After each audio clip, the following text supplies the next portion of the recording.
Natural wonders of the world. The world is full of beautiful and amazing things. The most amazing wonders of the world are the ones that we can find in nature.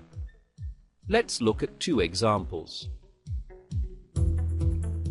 Niagara Falls is one of North America's most famous sites.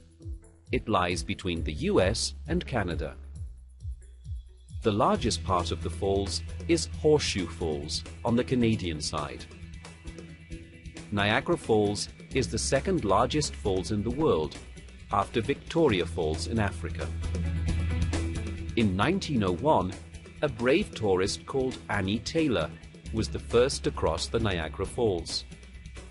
The falls is the largest producer of electric power in the world. Balkhash Lake is the largest lake in Kazakhstan and one of the largest in Asia. It is located in the southeast of Kazakhstan. 7 rivers flow into the lake. Half of the lake is freshwater and the other half salty. The lake has 43 islands and is 600 kilometers long. A lot of animals live by the lake. These two places are beautiful. What other natural wonders of the world do you know?